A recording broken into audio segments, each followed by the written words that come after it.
આપનું સ્વાગત છે। રાજસ્થાન રાજ્યના આબુ રોડ પોલીસ સ્ટેશનમાં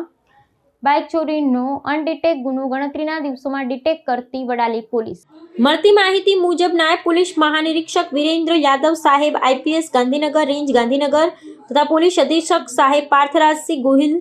સાહેબ આઈપીએસ સાબરકાંઠા નાઓ તથા નાયબ પોલીસ અધિક્ષક સ્મિત ગોહિલ સાહેબ ઈડર વિભાગ ઈડર નાઓએ મિલકત સંબંધી અને બાઇક સંબંધી ગુનાઓ શોધી કાઢવા સૂચના આપેલ હોય જે અન્વયે પોલીસ ઇન્સ્પેક્ટર ડીઆર પઠેરિયા સાહેબ તથા police sub inspector K L Jadeja સાહેબ તથા હેડ કોન્સ્ટેબલ હિરણસિંહ જગતસિંહ તથા police constable Nareshkumar Motibhai Vadali police station નાઓએ ટીમ બનાવેલ હતી। ઉપરોક્ત ટીમ તારીખ 5/5/2026 રોજ મોજે વડાલી પોલીસ સ્ટેશન વિસ્તારમાં ધામડી પાટિયા પાસે વાહન ચેકિંગ દરમિયાન એક નંબર પ્લેટ વગરનું હીરો સ્પ્લેન્ડર પ્લસ મોટરસાયકલ ચાલકને શંકાસ્પદ રીતે આવતા સદરી ઈસમને મોટરસાયકલ સાથે આવતા રોકી તેની પાસે મોટરસાયકલના કાગળો માંગતા પોતાના પાસે નહીં હોવાનું જણાવતા હોય જેથી સદર ઈસમનું નામ ઠામ પૂછતા તેણે તેનું નામ કાંતિલાલ લાલુરામ ગરાસિયા ઉંમર 34 રહેવાસી ઉપલી જોગીવાડ તાલુકો કોટડા જિલ્લો ઉદયપુર રાજસ્થાનનું હોવાનું જણાવતા હોય મોટરસાયકલ બાબતે જે ચેચીસ નંબર અને એન્જીસ નંબર આધારે તપાસ કરતા સદર motorcycle register number GJ08 SP 7077 નું હાઈ હોય મૌલિક સંબંધી તપાસ કરતા Abu road police station Sihori Rajasthan ખાતે FIR નંબર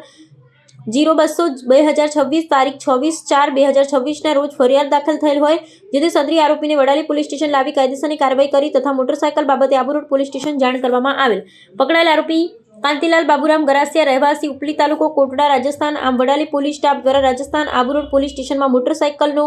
અનડિટેક ગુનો ગણતરીના દિવસોમાં ડિટેક્ટ કરવામાં સફળતા મળેલ છે। પ્રશંસનીય કામગીરી કરવા બદલ કામગીરી કરનાર પોલીસ ઇન્સ્પેક્ટર ડીઆર પઠેરિયા સાહેબ તથા police sub inspector K L Jadeja સાહેબ તથા પોલીસ હેડ કોન્સ્ટેબલ હિરણસિંહ જગતસિંહ તથા પોલીસ કોન્સ્ટેબલ નરેશકુમાર મોતીભાઈ આ તમામને સાબર આવાસ પરિવાર તરફથી ખૂબ ખૂબ અભિનંદન। રિપોર્ટર પ્રજ્ઞેશ બારોટ વડાલી। આવા ન્યૂઝ જોવા માટે સાબર આવાસ યુટ્યુબ ચેનલને સબસ્ક્રાઇબ કરો અને લાઇક કરો જેથી હવે પછીના દરેક સમાચાર સબસ્ક્રાઇબ કરેલા હશે તેઓને નવા સમાચારની માહિતી મળી જશે।